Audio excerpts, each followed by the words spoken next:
Good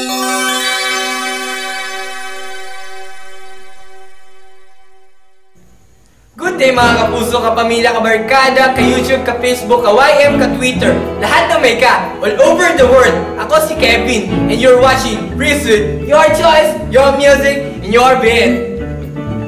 Woo! Ang haba nun pero okay lang. Now, we're going to talk about the deeper life of priests, information, and mission.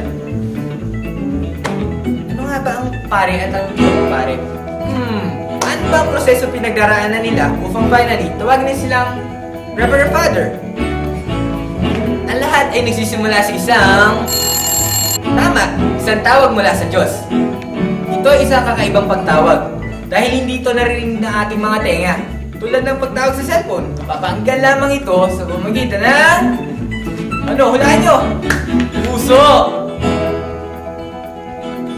Alam nyo ba na si Bro ay gumagawa ng iba't ibang paraan upang tawagin isang lalaki sa pagpapare? Maaaring simpleng karanasan, simpleng lugar, o simpleng pagkakataon. Sa tawag nito, si Bro ay nag-aanyaya na magiging katuwang niya sa pagtulong niya sa mga tao, sa atin. Diba? At kapag siya ay sumagot na ng oo, siya ay papasok na sa loob ng seminaryo. Ngayon, ating alamin ko ano nga ba ang lugar ng seminaryo? Ano ba ang lugar na ito? Aha! Ang seminaryo ay lugar kung saan inuhubog ang mga batang lalaki na nagnanais magpare. Ang seminaryo ay parang Farmville dahil dito, tinatanim, inuhubog at inaalagaan ang mga bokasyon na nakatanim sa kanilang mga puso. Iyon ang seminaryo, tahanan ng mga kabataan na nagnanais magpare. Ngayon, ano naman ang ginagawa namin sa loob ng seminaryo? Seminaryo, itinatawag kaming ship formation. Hindi kayo! Alis! Alis! Ang SHIP ay acronym ng S for Spiritual Formation, H for Human Formation, I for Intellectual Formation, P for Pastoral Formation. S, H, I, P. SHIP! Para lubos natin maintindihan, panoorin natin ito. Una, hindi maikakaila na ang buhay ng isang seminarista ay dapat na nakaugat sa buhay pananalangin, sapagkat dito kami humuhugot ng lakas, pag-asa at inspirasyon upang mas makabuluhan naming maisabuhay ang aming patuloy na pagtugon sa tawag ni Kristo. Sa loob ng spiritual formation, hindi lang kami basta nagdarasal, kundi sa pamamagitan ng paghuhubog na ito ay mas napapalalim pa namin ang aming relasyon sa Diyos. Sa pamamagitan ng gawain pang-spiritual gaya ng meditation, contemplation, holy hour, spiritual reading, at higit sa lahat, ang araw-araw naming pagdulog sa misa na siyang sentro ng aming gawain. Iyon ang spiritual formation, ang unang aspeto sa buhay pagpapari.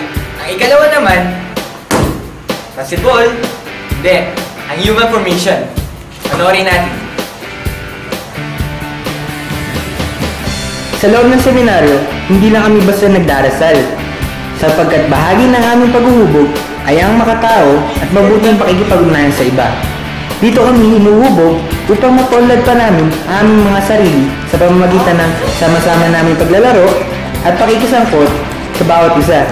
Dahil dito, mas nade-develop namin ang aming self-confidence, camaraderie at pagtitiwala sa bawat isa. Bukod pa dito, ay ang mga gawain na ino-offer sa amin upang ganap namin mapaunlad ang aming kakayahan at talento tulad ng pag-awit, pagsayaw at pakikipagtalastasan. Lalo't higit ang pagsasaayos ng aming sarili, maging physical man o panloob upang maging ganap ng aming pagkatao. Galing ano? Yan kasi ang tumutulong sa amin upang mahubog namin ang aming pagkatao. Dumako naman tayo sa ikatlo, ang intellectual formation. Siyempre, hindi mawawala sa buhay ng isang seminarista ang pag-aaral. Inside the seminary, kinakailangan namin mag-aral ng mabuti upang hasain namin ang aming isip tungo sa mabuti, tama at totoo.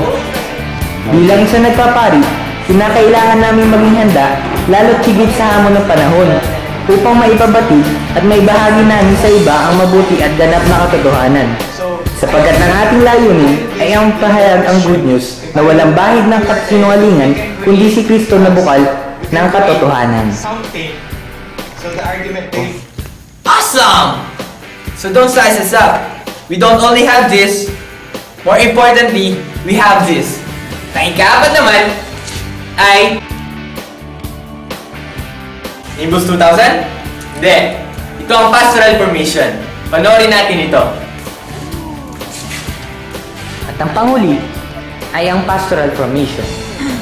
Sa aspetong ito, hinuhupog namin ang aming sarili sa pamamagitan ng pagiging handa at bukas sa pagbibigay ng ganap na pagmamalasakit at pagtulong sa aming kapwa.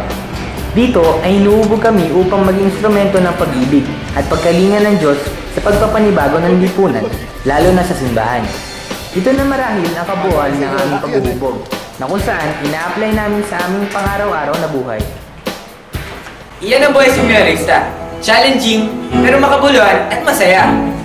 Pep, hindi lang dyan natatapos ang buhay seminarista. Dahil pagkatapos ng mahaba at masayang buhay sa seminaryo, ordinar na siyang diakono at makalaunan ang magiging pari na siya.